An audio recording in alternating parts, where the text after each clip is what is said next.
నమస్తే. నేను మీ సతీష్. గడిచిన 5.5 ఏళ్లుగా కూడా జైల్లో మగ్గుతున్నటువంటి కోడికత్తి శ్రీనుకి ఈ రోజున ఆంధ్రప్రదేశ్ హైకోర్ట్ అయితే గనుక బెయిల్ మంజూరు చేసింది.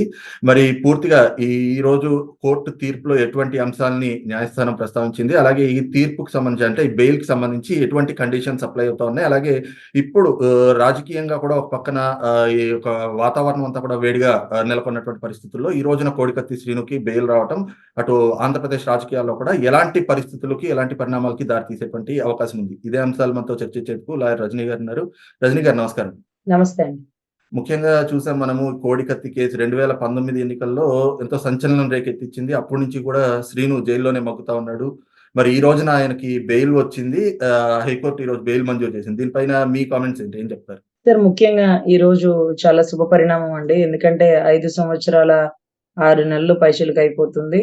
సీను జైల్లో భయభ్రాంతులకు గురవుతున్న పరిస్థితి. ప్రాణహాని ఉందేమో అనుకునేటటువంటి మానసిక ఆందోళనతో గురవుతున్న పరిస్థితిలో ఉన్నాడు. అదే రకంగా రాజమండ్రి సెంట్రల్ జైలు నుంచి ఈ టైంలో వైజాగ్‌కి మార్చడం ఏంటి? ఇప్పటి వరకు ఎన్ఐఏ కోర్టు విజయవాడలో జరుగుతా సడెన్‌గా వైజాగ్‌కి మార్చడం ఏంటి? ఘటన జరిగింది వైజాగ్‌లో కదా! మరి వైజాగ్ కోర్టులో జరగలేదు కదా కేసు. విజయవాడ కోర్టులో కదా జరుగుతుంది. మరి చిట్ట చివరి అంశంలో వైజాగ్ కోర్టుకి ఎందుకు తరలి వెళ్ళిపోయింది? ఈయన వెళ్ళగానే అదే రాజమండ్రి సెంట్రల్ జైల్లోకి చంద్రబాబు గారు రావడం ఏంటి? ఈ వ్యూహం ఏంటి? ఈ కుట్ర ఏంటి? అంటూ కొంత రాష్ట్ర ప్రజలు కానీ, దళితులు గానీ, సీను కుటుంబ సభ్యులు గాని అందరూ భయాందోళనకు గురైనటువంటి పరిస్థితి అండి. అయితే ఒక్కటే అండి, ఈరోజు సీనుకి బెయిల్ వచ్చిందని సంతోషపడే పరిస్థితి అయితే కొంత లెక్క ఉన్నప్పటికీ, బయటికి వచ్చిన సీనుకి ప్రాణరక్షణ ఎంతవరకు ఉంది అనేది ఇంపార్టెంట్. అదే రకంగా మీడియా ముఖంగా మనం అడిగే క్వెషన్‌లకి కొంత సీను తడబడి ఒకవేళ నిజం చెప్పినా, ఒకవేళ ఫ్లోలో ఆ మాట ఏదన్నా వచ్చేసినా అతని ప్రాణానికి థ్రెట్. ఎందుకంటే సుబ్రహ్మణ్యం లాంటి దళితుడినే చంపి డోర్ డెలివరీ చేసిన అనంతబాబుని నెత్తినెక్కించుకొని 125 అడుగుల శిలా విగ్రహాన్ని ఆయన పక్క నుండి ఆవిష్కరించినటువంటి గొప్ప మహోన్నత వ్యక్తి ఈరోజు గౌరవ ముఖ్యమంత్రి. అటువంటి వ్యక్తిని నమ్మి సీన్ ఈరోజు బెయిల్ మీద బయటికైతే వచ్చాడు కానీ, బయటకి అంటే ఇంట్లోంచి బయటికెళ్ళి పని చేసుకోగలుగుతాడా? రోడ్ల మీద ధైర్యంగా తిరగలుగుతాడా? డోర్ డెలివరీ, స్విగ్గీ లాంటి ఆర్డర్‌లు డెలివరీ చేయగల సమర్థవంతమైన రౌడీ రాజకీయాల్లో సీను ప్రాణానికి రక్షణ ఎట్లా? సో అది కూడా చాలా కీలక ఘట్టం అండి. ఇంకొక యాంగిల్ కూడా చూడొచ్చండి. ఇంకొక యాంగిల్ బయటకొచ్చినటువంటి సీను, నేను జగన్మోహన్ రెడ్డి గారి మనిషిని. జగన్మోహన్ రెడ్డి గారు నోరు మెదపపోయేటప్పటికి అతని మీదున్న అపరిమితమైన ప్రేమ వల్ల నేను ఒక మాట తూలానేమో, అయినా కానీ ఆయన విశ్వాస పాత్రుణ్ణి. నేను కావాలనే ఆయన మీద దాడి చేసినా, ఆయనంటే నాకు ప్రాణం, ఆయన కోసం ప్రాణాలైనా ఇవ్వగల అభిమాని. ఆ ఫ్యానే కదండి, ఎలాగో వాళ్ళ గుర్తు ఫ్యాన్ కదా, ఇతను కూడా ఒక ఫ్యాన్ అన్నమాట. ఈ 2 ఫ్యాన్ల పరిస్థితి ఎలా ఉంటది అంటే, చిట్ట చివరి ఘట్టానికి రావచ్చండి. అదేటో ఒక చేపల వేటగాడు గనక ఒక ఎర వదిలేసినట్టుగా పెద్ద సొరబడిద్దని మనం తెలుసో తెలియకో ఈ రోజు సీను వైపు సానుభూతి పడి బయటికి తెచ్చినప్పటికీ, ఒకవేళ ఒక యాంగిల్‌లో 99% సీను నిజాయితీగానే ఉంటాడని భావిద్దాం. 1% మాత్రం సీను నేను జగన్మోహన్ రెడ్డి గారి మనిషిని అంటూ అడ్డం తిరిగే అవకాశం ఉంది. అదే రకంగా ఆయనకి నాకు మధ్య ఎటువంటి విభేదాలు లేవు. నేనెప్పుడు మా ఇంట్లో కూడా జగన్మోహన్ రెడ్డి గారి ఫోటో ఉంటది. మేము దేవుని బిడ్డలం అని కూడా అనే అవకాశాలు 100కి 200% కూడా ఉన్నాయండి. ఎందుకంటే వీళ్ళు పేదవాళ్ళు. వీళ్ళు దళితులు. అందులోనూ భయపెడితే భయపడిపోతారు.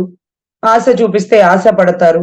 ఆశకి నిరాశలకి, లేకపోతే ఆశకి, లేకపోతే బతుకు తెరువుకి మధ్యలో కొట్టుకుమిట్టాడుతున్నటువంటి జీవితాలండి వీళ్ళు. అదేదో మా సినిమాలో 'వకీల్ సాబ్‌లో' పవన్ కళ్యాణ్ గారు చెప్తారండి. అదేంటన్నా వాళ్ళ కోసం కేసు వాదిచ్చావు చూడు, ఈ రోజు వాళ్ళు అడ్డం తిరిగారు. వాళ్ళని బయటికి తెచ్చావు, వాళ్ళు నిజాయితీగా పోరాడావు. వాళ్ళేమో నువ్వు కరెక్ట్ కాదు, వాళ్ళ నాయకుడే కరెక్ట్ అని చెప్తున్నాడంటే, పోనీలేరా బాబు పేదవాళ్ళు పాపం. వాళ్ళ పరిస్థితి అలాగే ఉండదు. భయపెడితే భయపడతారు. ఆశ చూపిస్తే ఆశ పడతారు. భయానికి, ఆశకి మధ్య కొట్టుమిట్టాడుతున్న జీవితాలు వాళ్ళవి అంటూ ఉన్న 'వకీల్ సాబ్' డైలాగే కూడా రిపీట్ అయ్యే అవకాశం ఉంటుందండి. ఎనీవే, జగన్మోహన్ రెడ్డి గారు ఎవ్వరిని వదలరండి. ఆయన స్టార్ క్యాంపెయినర్లు ఎవరు అంటే నా బిడ్డలు, అదేంటది నా ఎస్సీలు, నా ఎస్టీలు అన్నారు కాబట్టి, మళ్ళీ ఇతనికి ఏదన్నా ఎర చూపించి, ఆశ పెట్టి ఇతన్ని కూడా స్టార్ క్యాంపెయినర్ గా బయటికి తీసుకువచ్చే అవకాశాలు కూడా ఉండొచ్చండి. ఇతని కోసం మనం చేసినటువంటి పోరాటం ఏదైతే ఒక పోరాటం అది కూడా వృధా అయిపోయే అవకాశం ఉంటది. ఎనీవే సీను బయటికి రావడం అనేది శుభ పరిణామం. సీను ఎవరు భయపెట్టినా భయపడకుండా, ప్రలోభాలకు లోను కాకుండా, గౌరవ జగన్మోహన్ రెడ్డి 5 సంవత్సరాలు 6 నెలలు అతన్ని అక్రమంగా, అన్యాయంగా జైల్లో వేశాడు అనేటటువంటి నమ్మకంతో ఉన్న రాష్ట్ర ప్రజలకి నేనే కావాలని జైల్లోకి వెళ్ళాను, నేనే కావాలని దాడి చేశాను, నా నాయకుడు అతన్ని గెలిపించుకోవడం కోసం నా ప్రాణాలని రిస్క్ లో చేసి అతన్ని పొడిచి అతను గాయపడితే మీరందరూ సానుభూతి పడి అతన్ని ఓట్లేస్తారు, అతన్ని గెలిపిస్తారు, అతన్ని సీఎం చేస్తారు అని నేను అనుకున్నాను అంటే అంటే ఎంత బుర్రకి ఎంత ఆలోచన అనేది ఉంటది కదండి. కోడి బుర్రకి కోడి ఆలోచన, మేక బుర్రకి మేక ఆలోచన, మనిషి బుర్రకి మనిషి ఆలోచన. కానీ సీను ఇంత గొప్పగా ఆలోచించాడా? ఇదంతా స్క్రిప్ట్ కాదా? ప్రశాంత్ కిషోర్ గారి స్టోరీ కాదా? అవునా? సీనునే వచ్చింది ఆలోచన. గొప్ప ఆలోచన గల సీను. ఈ రోజు గౌరవ జగన్మోహన్ రెడ్డి గారిని ముఖ్యమంత్రి చేయడానికి సీను రచించినటువంటి వ్యూహం బాగా పారింది. కానీ రామ్ గోపాల్ వర్మ గారు తీసిన వ్యూహం మాత్రం వెలుగులోకి రాలేదు. ముఖ్యంగా చూస్తే ఇప్పుడు వరకు అటు కోడికత్తి శ్రీను కూడా ఒకవైపున నిరాహార దీక్ష అంటూ పోరాటం చేస్తున్నాడు. ఇవాళ వాళ్ళ తల్లి సోదరుడు కూడా ఢిల్లీ ఏపీ భవన్ లో నిరసన కూర్చున్నారు. ఇంకో పక్కన చూస్తే ఇవాల్టి వరకు కూడా తన పట్ల జగన్మోహన్ రెడ్డి వ్యవహరిస్తున్నటువంటి తీరుని నిరసిస్తూనే వచ్చాడు. కాబట్టి మరి ఇలాంటి సమయంలో మరి మీరు చెప్పినట్లుగా కోడికత్తి శ్రీను ఎక్కడైనా అడ్డం తిరిగేటువంటి అవకాశాలు ఉంటాయంటారా? సరే, ఎందుకు ఉండవు సార్? సార్, రాజకీయాల్లోనే ఇవాళ పొగుడుకున్నోళ్ళు, రేపు తిట్టుకున్నోళ్ళు, ఇవాళకి వాళ్ళు కలిసిపోతున్న సన్నివేశాలు మనం చూస్తున్నాం. ప్రజల ఆకాంక్ష, ప్రజల అభిష్టం అని. ఇంకొక రకంగా ఆలోచిస్తే సీను పరిస్థితి ఏంటి అంటే భయపెడితే భయపడే పరిస్థితి. ఈ రోజు అదేంటంది మరి 5 సంవత్సరాల 6 నెలల్లో మనం 1 సంవత్సరం నుంచే సీను గురించి ఆలోచిస్తున్నాం. 2 సంవత్సరాలేమో బహుశా. మరి 4 సంవత్సరాలు మనం ఎందుకు సీను గురించి ఆలోచించలేదంటే సీనుకు తెలుసు 3 సంవత్సరాల చదువు అయిపోగానే బయటికి తెచ్చేస్తారనే దృఢమైన సంకల్పంతో సీను ఏ రోజు నిరాహార దీక్షలు చేయలేదు, ఏ రోజు జగన్మోహన్ రెడ్డి గారిని తిట్టలేదు. అక్రమంగా జైలుకు వెళ్ళుంటే జైలుకు వెళ్ళిన దగ్గర నుంచి తిట్టుండాలిగా. సక్రమంగానే జైలు వెళ్ళాడా, లేకపోతే అక్రమంగా జైలు వెళ్ళినా జగన్ గారి మాటలు నమ్మి డిగ్రీ అయిపోయాక బయటకు వచ్చేద్దు గాని ఏముంది, ఇది చిన్న కేసు, నీ లైఫ్ సెటిల్ అయిపోయినట్టే, జగన్మోహన్ రెడ్డి గారు నీ వల్లే సీఎం అయ్యారు అని కూడా జరిగి ఉండొచ్చు కదా. మరేం పాప నాకు కూడా తెలియదండి కోడికత్తి సీనికి ఇంత విషాదం జరిగిందని. నేను కూడా 1 సంవత్సరంన్నర నుంచే కదా వెలుగులోకి వచ్చి మీకు కోర్టులో ఏమేం జరిగిందో ఎవిడెంటరీతో సహా చూసి నేను మీడియా ముఖంగా సీను చేతిలో వాటర్ బాటిల్ ఉన్నాయి, అవి కౌంట్ చేయలేదు, అవి కోర్టుకు సబ్మిట్ చేయలేదు. వాటర్ బాటిల్స్ ఉండగా ఎలా అమ్మా కోడికత్తి సీను పాపం గాల్లో ఎగిరి గాయపరచడానికి సూపర్ మ్యాన్, హీ మ్యాన్ అలాంటివి ఏమైనా ఉన్నాయా? లేవు కదా. మరి ఏమన్నా పిక్ బాక్సింగ్ లాంటివి నేర్చుకున్నాడా ఇలా ఎగురుకుంటూ వచ్చి అలా వచ్చి అక్కడ నుంచోడానికి? ఏమో మరి ఆ విద్యలు ఏంటో కనికట్టు విద్యలు జగన్ మాయకే తెలియాల. సో ఖచ్చితంగా దీంట్లో 1 సంవత్సరం నుంచేనండి నేను కూడా పూర్తిగా అవేర్నెస్ ఉంది. మరి ఈ సంవత్సరాల క్రితం వరకు నేను ఎందుకు ఆలోచించలేదు అంటే ఆ కేసు ఏంటో గోప్యంగా ఉందండి పాపం.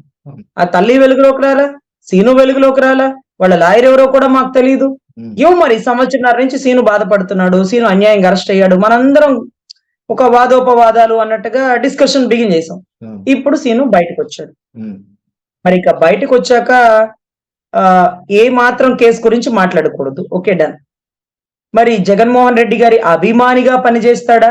నన్ను ఇప్పటి వరకు కాపాడినటువంటి రాష్ట్ర ప్రజలంటాడా? టీడీపీ జనసేన కూటమి నాకు ఎంతో కొంత సపోర్ట్ చేసిందంటాడా? జగన్ గారి వల్లే నేను మోసపోయానంటాడా?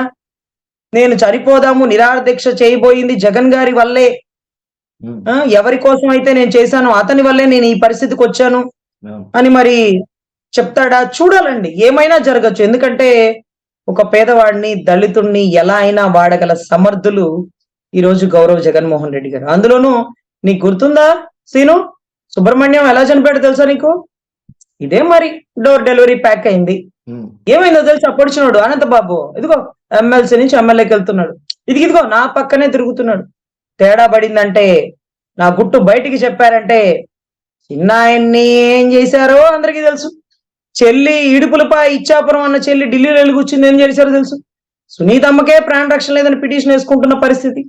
మరి సీను నువ్వెంత ఆలోచించుకో అనే ఒక ఆప్షన్స్ కూడా ఓపెన్ చేస్తారండి పాపం. మీరు చెప్తున్న దాంతో అయితే మాత్రం కోడికత్తి శ్రీనుని ఇప్పుడు ఎన్నికల్లో ఆయనకు తగులుతున్నటువంటి ఎదురు దెబ్బలతో ఒక ఆఖరి అస్త్రంగా కూడా వాడేటువంటి అవకాశం ఉందంటారు. అఫ్ కోర్స్ ఎలా అయినా వాడతాడండి. కత్తిని కూరగాయలకు కట్ చేయొచ్చు, పీకలు కట్ చేయొచ్చు, కత్తి పట్టుకుని అట్టే బెదిరించుకుంటా వెళ్ళొచ్చు వాడకుండా.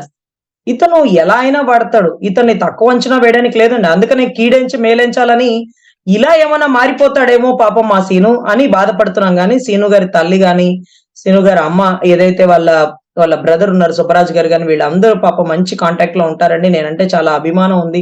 సీనుకి కూడా అభిమానం ఉంది. వీటన్నిటిని దాటి బయటికెళ్ళి మళ్ళీ నేను జగన్ మనిషినే అని మాట్లాడతాడేమో, తెలుసో తెలియకో మళ్ళీ భయపడతాడేమో. ఎందుకంటే ఎందుకు నిజం ఒప్పుకున్నాడు? భయంతోనే.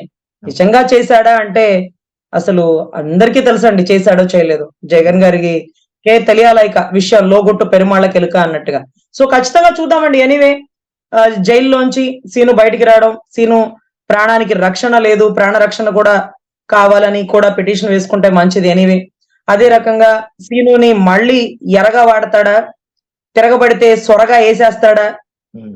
ఏంటో అది చూడాలండి. రైట్. రజనీ గారు. రైట్. ఇది చూస్తున్నాం గదా! ముఖ్యంగా ఏదైతే కోడికత్తి శ్రీను ఈరోజు బెయిల్ తోటి బయటకి రావడం అయితే ఒక మంచి పరిణామంగా కనిపిస్తా ఉంది. కానీ మరి రాబోయేటువంటి రోజుల్లో కోడికత్తి శ్రీను ఏ విధంగా వ్యవహరిస్తాడు అనేటువంటిది కూడా ప్రస్తుతం ఒక ఆసక్తికరమైనటువంటి అంశంగా మారింది అన్నటువంటి అభిప్రాయాన్ని కూడా అలా రజనీ గారు వ్యక్తం చేస్తా ఉన్నారు.